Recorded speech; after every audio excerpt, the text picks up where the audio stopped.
And that's on the topic of the that the Alter Rebbe says, Imkol lechafasti, that I do not desire dein olam haba, dein Gan Eden. In other words, he doesn't even want the level of Gan Eden and the level of olam haba that's felt. That Hashem Himself is in there and involved in it, and rather I want dich alein, I want you alone, the level of Hashem's very essence, Einod Malvadoi. And we brought a pasuk yesterday that I went through a little bit quickly, and it's very interesting. By that pasuk, the Rebbe was. It says in footnote 54 on the previous page that the Rebbe choked up from tears and from crying during that part. That it says, Tfilo la'ani kiyatov lifnei Hashem yishbech sichoi. It says that the tefillah of an ani is when he wraps himself up, that before Havaya, he will pour out his speech. What's the point before Havaya? Obviously, when he is davening, he's davening to Hashem. So that's why he explained with the whole mashal that we spoke about yesterday. Some people will go into the royal palace, and perhaps more so by a poor person that's not used to seeing all the great and beautiful things in the royal palace, and they become completely lost and drowned in the things that are over there in that royal palace, and it's very overwhelming. And instead of reaching the king, they like expire, and their whole delight and enjoyment is in just seeing the externals.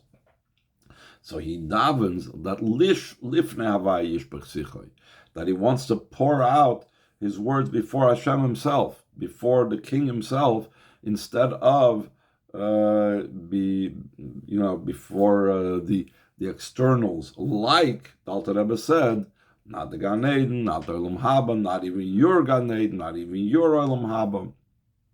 By the way, this seems to be a Yud Nissen idea and theme that the Rebbe also said in the Maimer for this week's Nasi about Yom Ashtei Yasar. There's a famous Mogedik Maimer, a long Maimer of the Rebbe, that also speaks a lot to this theme about that there was a king came into a country, and every person chose some type of patron. This guy chose a duke, this guy chose a prince, this guy chose some other official, and there was a pikech, there was a wise person, a clever person. He said, I'm going to take the king himself.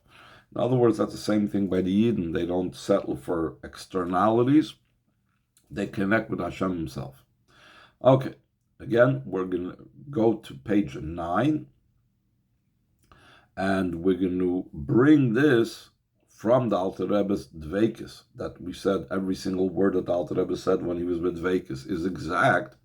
So we're going to bring from that Alter Rebbe's Dveikis, we're going to bring this, how it applies to us. Line 6, page 9.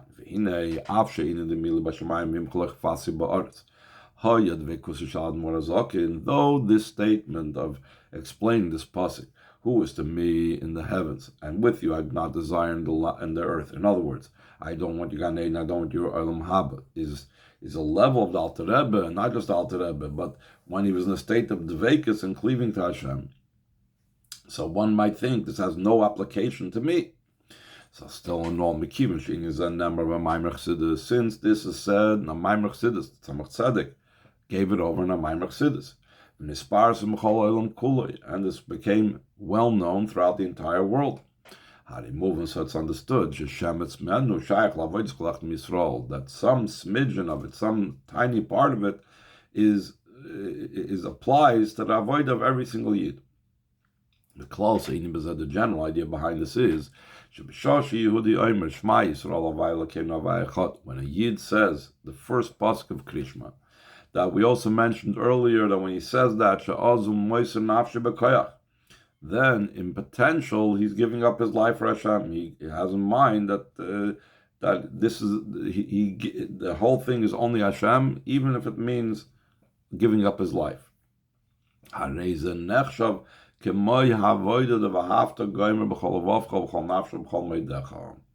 So then Chassidus talks about these great levels of the Ava that's B'chol Vavchan, the love that's B'chol Nafshchan, the love that's B'chol Maidach, all your might going out of bounds, and even more so V'ad Loif in the Ava, the Imchol Kafasi Ba'aretz Kibir Tzemach Tzedek, even a type of level of love that with you I don't desire in the earth, like the Alter Rebbe expressed in the explanation of Tzemach Tzedek.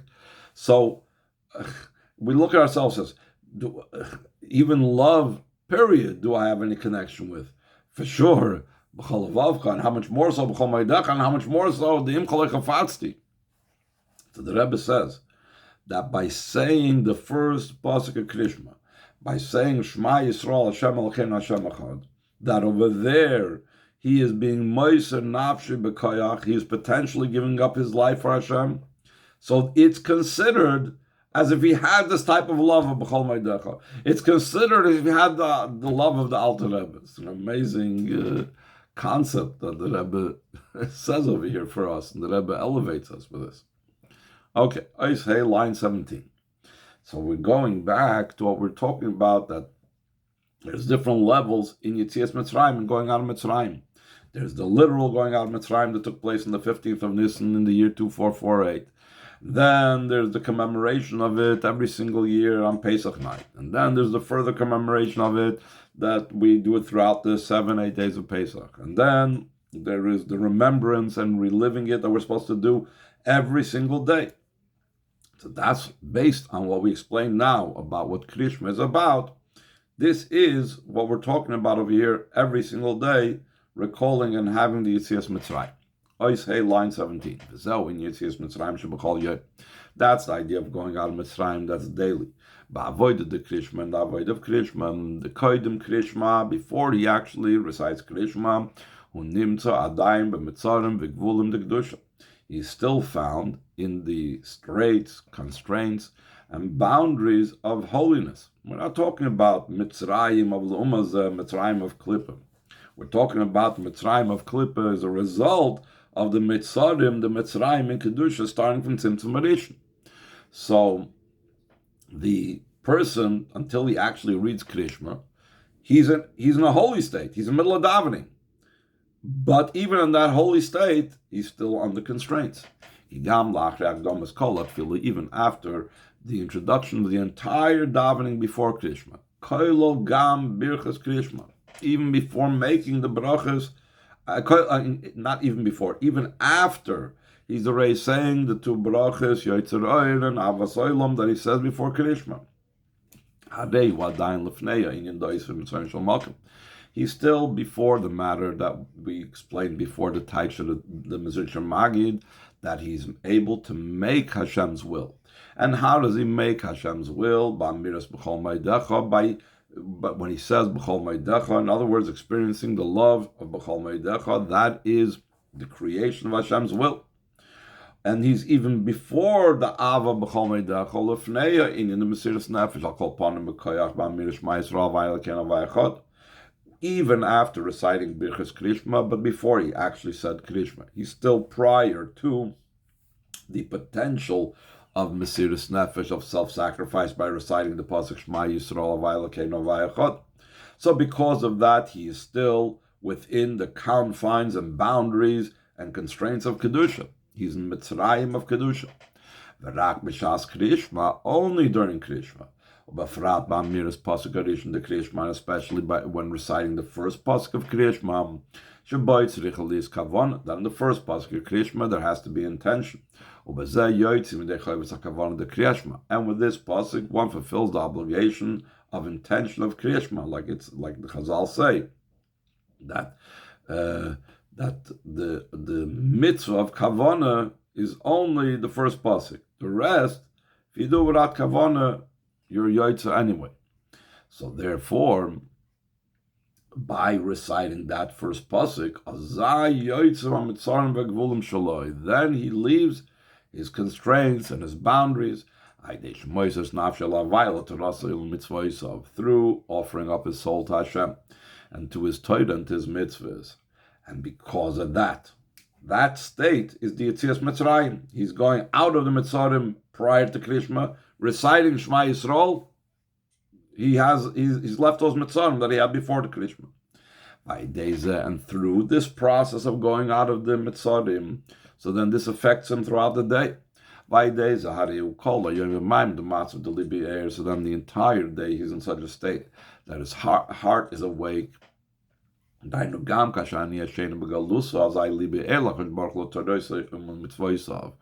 pasuk says, I'm asleep and my heart's awake. So the Chazal explains, even when I'm asleep in exile, still in all, and then my heart is awake for Hashem and His Torah's mitzvahs. What does it mean to be awake to Torah mitzvahs? So the Rebbe again brings it down in a practical sense. L'kayim ha-Torah mitzvahs b'ofen shel didvak bolo. To fulfill Torah mitzvahs in a way beyond measure and boundary, like he's soon going to explain. That's the meaning when it says with all your ma'od, and we explained that the word ma'od means beligvul without boundaries. The top of page though it's only your ma'od, it says ma'odecha, your ma'od, so seemingly it's not really beyond boundaries. So how are you saying that when I do Torah mitzvahs in a way of beyond boundaries, I'm really going out of boundaries? It's only my limitations, which means just because it's my limitations doesn't mean it's essentially infinite. Still in all, still in all by the person himself. It isn't a way of going out of his boundaries. This means he nullifies, like we said before, the Rebbe said, he nullifies, he removes, he stops all constraints and all boundaries in the manner of his avodah. So now he's going to explain very practical, down to earth, what that means. Pashtus, and simply put, that is giving of tzedakah, its measure and boundary ceases. The person usually has a boundary, has a limit. This is how much I'm giving, this is how much not. That's already so much. That's it. Those boundaries fall aside. Also, he has certain boundaries, he has certain measures. How much he learns Torah daily, he has shiurim that he attends. Those stop also. He also has the measures and boundaries in the measure of how much and how much time he spends davening and how much effort he puts into his davening. So again, all these boundaries, he's going out of his boundaries, all these boundaries fall aside. Through all the boundaries of his avodah, he breaks out of, he goes out of the Mitzarim v'Gvulim. So now Hashem in turn takes off for him and nullifies for him all the constraints and limitations of the world.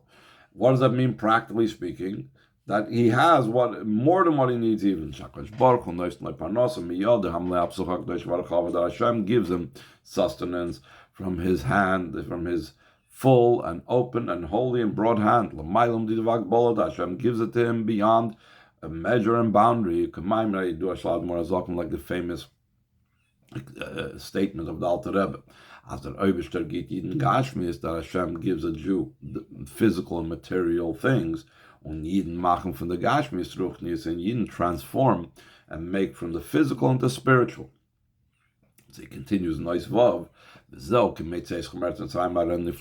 what means all your days going out of the land of Mitzrayim. I will show you wonders. Like your days going out of Mitzrayim in the plural. Why does it say like your days going out of Mitzrayim? It's only one day. The Yidden went out on the 15th of Nisan. In the middle of this day, they went out. It was one day of leaving Mitzrayim. Why is it many days? Like it's explained in Mamorim about this. Every single day.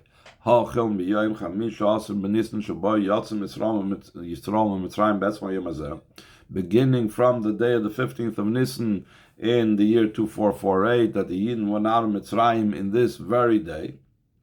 So every single day, an expression of that, a manifestation of that, comes down. In every single day, every single person according to his matters. In other words, what particular boundaries he is facing and he has to go out of, he gets from the 15th of Nisan to experience that release and going out of his own boundaries. Hainu, line 20, every single day will be the individual specific redemption of every single person from his own particular measures and boundaries. Like we said before, that the giving of tzedakah, that's the pillar of doing acts of kindness, of the three pillars upon which the world stands.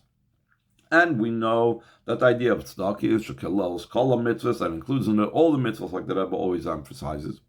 Is beyond measure and boundary. And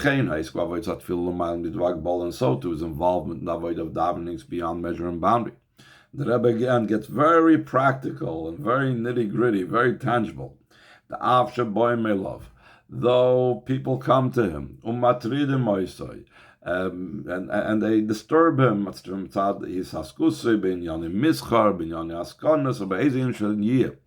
because his involvement in business, or maybe not something selfish. He's an asken, he's involved in doing work for the community, or whatever thing. So they bother him, they say, you don't have time to daven over here. He has no time to daven with a minyan, or to daven with the intention and to concentrate and so on. What does it mean he's breaking out of his boundaries and limitations of davening? He doesn't take this into consideration whatsoever. And his avoid of davening is beyond measure and boundary. And all your might, meaning with the ma'od, meaning beligvul. So tzedakah and tefillah, he goes out of boundaries. And so too when it comes to his involvement in Torah. Top of the last page. He has a set amount of Torah study that he learns every single day. How much more so when it comes to Shabbos and Yom Tov, when he doesn't have all the occupations of the weekday. But how does he have it? He does it he does it beyond measure and boundary. They close avoided through the general avoid of nullifying all the constraints and all the boundaries. So then so that nullifies the boundaries and constraints that there are in the spiritual realms, the constraints of kedusha that we said earlier in the Maimer. How could there be a Mitzrayim down here? How could there be Ervas Haaretz down here, the most lowest place in the land? So we said it all comes from the Metzarim and Kedusha going all the way back to Tzimtzum Rishon. So when a person breaks out of his boundaries and barriers and limitations, so that causes in Kedusha above that all barriers and limitations are also nullified. And therefore, B'derech Mamela line 6, and automatically, Batel Gamma Inyan the Metzarim the Lumazeh, so therefore also the boundaries and the barriers of the opposite become nullified as well. Until the literal idea of constraints and boundaries are nullified. When is there the idea of Mitzarim completely nullified? That's the idea of the redemption of the Maisa Mashiach. So the idea of the Mitzarim that we are nullifying now is bringing to the complete nullification of the Mitzarim of Mashiach's times. And it all began with Yetzias Mitzrayim. Still, we didn't quite answer the question that we brought at the beginning of the Maimer.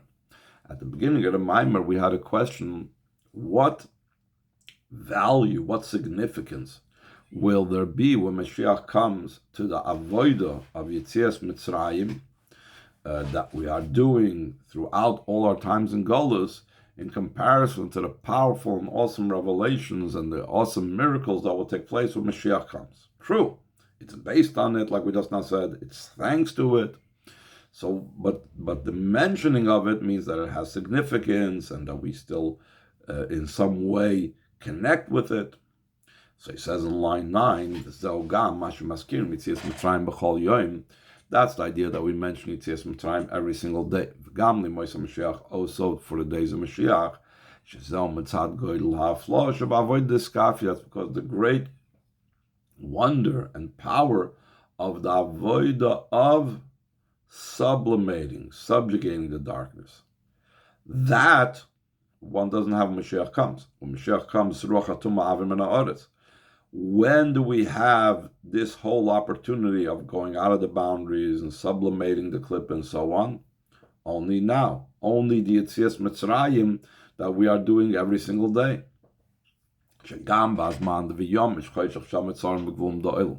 Even in a time when you could actually touch the darkness, the darkness of the constraints and the boundaries of the world are actually tangible. That's how powerful they are.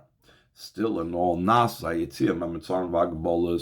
we are performing on a daily basis, and it becomes the going out of these constraints and boundaries in a powerful victory. Be involved in Torah avodah and doing acts of kindness. In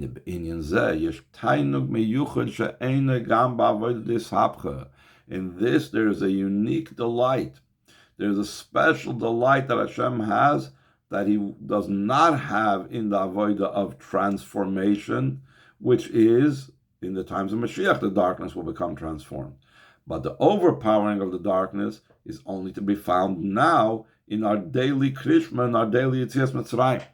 Therefore, because of this unbelievable delight that Hashem has in the avodah of Iskafim more than Isapchem, so he says in line 16, therefore, Gam be Moisa Mashiach Yaskiras Goyd Laflosh Bavoid Iskafim Shahois Meshach Managolos. They will mention the great wonder of the avodah of sublimating the clipper that was throughout the entire duration of Golus. Like it's explained in many places at length about how great and how wonderful this avodah was. The general idea behind this is through the avodah of sublimating the Sitra Achram is so then the glory of Hashem was nistalik, was elevated in all the worlds.